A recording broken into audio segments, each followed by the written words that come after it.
Good everyone, this is day 17 sa atong Azolla, Gapi and chicken backyard farming. So for today's video, I'm going to show you our tub nga gibutangan na nako og mga isda para walay magpundo nga mga waya-waya or kiti-kiti sa lamok. So karon makita nato nga nanay mga isda dire. Dili na naman isda, but ginuwagan ako na siya og tulo. Okay, para wa gilamok nga mo sulod gapon kusog ang ulan. So karon medyo taas ang tubig, kuha na sulod gapon na ako na. So let's proceed na sa atong mga uban nga tub.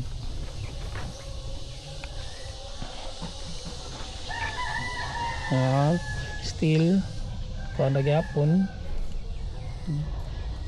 duckweed, but here I don't think nidaghan na tong mga azolla here. Meron na daot siya, but here is green kaya tong mga azolla. Makita ginako nga naa ang atong gi obserbahan nga azolla isa ka buok until now pag yapon nidaghan mura gyapon na. Dayon ang atong gapi nga mga panda still alive. They're enjoying their new home. Dayon ang mga gold. Dayon ang dako nga tab nato. Pero dakwid gyapon daghan kapon gihakuan ako na siya. Pakaon ako sa mga piso. Ang mga piso ganahan kayo. So ang update sa itong mga piso karon is nagluya. Kanang nagluya is katunang sa pikas nga kuan nga mga piso gikan sa bay. Buoy gid siya, luya gid. So na isa nga almost dead na. Sige lang, we'll see. Then dire ang ato ang gibutangan og cow manure or cow dung. Okay ang yan kuan. Okay, di gina siya masudan og lamok. Dire nibaga na. Nibaga na siya. Dayon ni sa ubos, napam na isda, but ang mga azolla ug duckweed nahurot na sa mga piso, mga manok kay kaunon maginila. Then atong mga piso dito nga unom napayapon gibuyan. Pa kay sila. And here is our assorted nga mga what happened? Okay. So namatay ang tadpole. So kanang tadpole is mo na hinungdan nga mahurot ang ato ang azolla. So mangitlog sila, ang tadpole ang mukaon sa kuan daw sa roots sa atong duckweed or azolla mo nang mamatay. So ato inang i-remove. Wala na ko na kuan, maguna ko ni siya na gikaon og mga snail. Namo isa din nabantayan na ako, wala nakuha. So far ang atong azolla, duckweed still okay, green sila. So namatay itong kuan, I don't know what's the reason nga namatay ng nga tadpole. Almost na siya mahimuog baki. So okay itong mga fishes dire. Dahil na ito ang kuan, ilugan nila.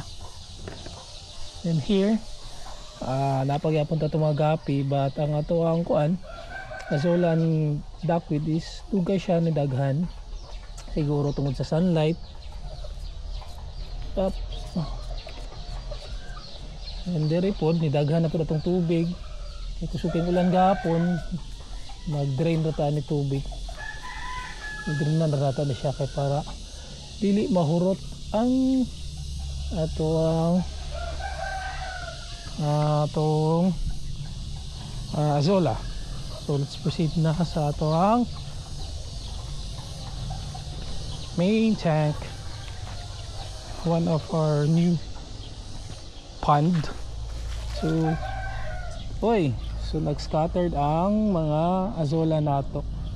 So i-remove na ito ng dahon. So naduol na din itong mga tuxedo nga mga gapi. So every day ginato ni dapat i-check ano na to if kay delikado man gud og itlogan sa lamok. Kay once may itlogan ang katong mga tadpole niya mo to siya mukaon sa atong mga azolla, ang mga roots ani atong mga azolla. Dito sa isa ganina nga kuan nga gibutangan ako og kuan azolla, tagas kay lang ang roots. So as we can see right now, nag-scattered ang mga azolla, which is good thing. I think nga ni multiply siya. So muna ang aptitire, and then itong mga chicks, our unom ka chicks is still alive. Uy, then diri is nag overflow na.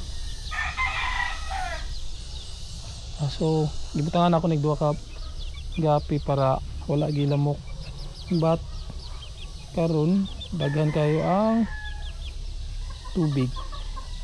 I-drain ra na ako ni kay ang hindi na to i-drain, mahurot na ito ang azolla. Once na makita na sila og kining kuan na to para kitawan net duulan na sila kay abi manilag na ako azolla or duckweed nga ihatag sila. So muna itong mga chicks live na sila buyag, then ang puti and ang buyog.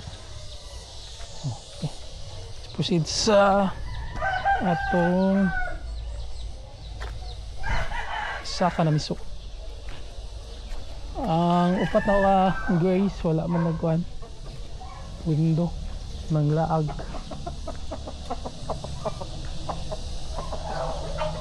So here are mga chicks. Uy, buyag na nagsik di ay. I thought nagluya na sila, but they keep surviving. They keep on surviving. Ano tubig, listen na tubig. Good thing kay medyo nalagsik sila. I thought totally magluya na sila. So tara, itong piso. Okay, so that's it for today's video. Our D17 is done.